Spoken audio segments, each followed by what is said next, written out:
Hello மக்களே! வணக்கம். இன்னைக்கு நம்ம பார்க்க போறது ரொம்ப விசேஷமான ஒரு கோவில். நாகப்பட்டினம் டிஸ்ட்ரிக்ட்ல இருக்கிற திருமணச்சேரி. திருமணம்னா மேரேஜ், சேரினா வில்லேஜ். ஸோ இந்த கல்யாண வரம் தரும் ஒரு ஊர் தான் திருமணச்சேரி.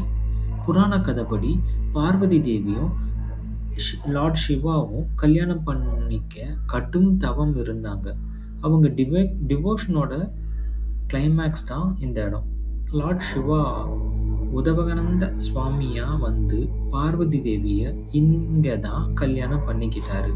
சாமியே நேர்ல வந்து கல்யாணம் பண்ணிக்கிட்ட இடம்ன்றதுனால இங்க வந்து வேண்டிக்கிட்டா நிச்சயம் கல்யாணம் நடக்கும்னு மக்கள் நம்புறாங்க. இந்த கோவில் சோழா பீரியட்ல கட்டப்பட்டது. ஆர்க்கிடெக்சர்லாம் சோழாவோட டச் நல்லாவே தெரியும். இங்க மெயின் டயட்டி வந்து லார்ட் சிவா ஒரு சுயம்பு லிங்கமா அருள் பாலிக்கிறாரு. ஆனா இங்க இந்த கோவிலோட ஹைலைட் வந்துட்டு கல்யாண சுந்தரேஸ்வரர் சன்னதி தான்.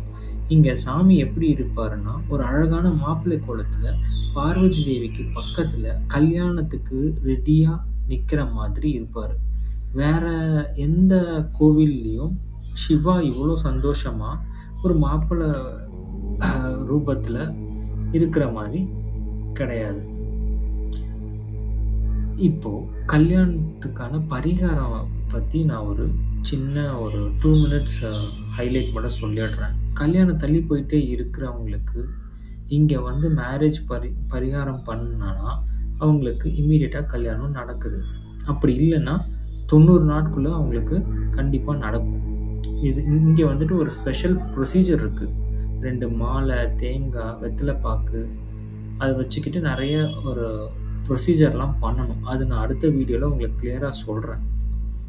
உங்களுக்கு ஹிஸ்ட்ரி மேலே ஆர்வம் இருந்தாலும் சரி, இல்லை மனசில் நிம்மதி வேணும்னாலும் சரி, திருமணஞ்சேரிக்கு ஒரு விசிட் பண்ணி பாருங்கள். சிவாவும் சக்தியும் பவர் என்னன்றதை நீங்கள் நிச்சயம் ஃபீல் பண்ணுவீங்க. ஸோ இந்த கோவிலோட மகிமையும் லார்ட் சிவா பார்வதியோட கல்யாண கதையும் கேட்டாச்சு. உங்கள் மனசில் ஒரு கேள்வி இருக்கும், எங்களுக்கும் கல்யாணம் நடக்கணும், இங்கே வந்து வழிபடணும், என்ன பரிகாரம் பண்ணணும்னு கரெக்டாக சொல்லுங்கள். அதை பற்றி தான் நம்ம அடுத்த வீடியோவில் ரொம்ப டீட்டெயில்டாக பார்க்க போகிறோம். ஒரு அன்மேரிட் பொண்ணும் பையனும் என்ன பொருட்கள் கொண்டு வரணும், எப்படி பூஜை பண்ணணும், கல்யாணம் முடிஞ்ச பிறகு என்னென்ன பண்ணணும், இதெல்லாம் நம்ம நெக்ஸ்ட் வீடியோவில் ஸ்டெப் பை ஸ்டெப்பாக சொல்ல போகிறோம். ஸோ மறக்காமல் நம்ம சேனலுக்கு சப்ஸ்கிரைப் பண்ணி நோட்டிஃபிகேஷன் பெல்லை ஆன் போட்டுக்கோங்க. அடுத்த வீடியோவில் சந்திப்போம். தேங்க்யூ.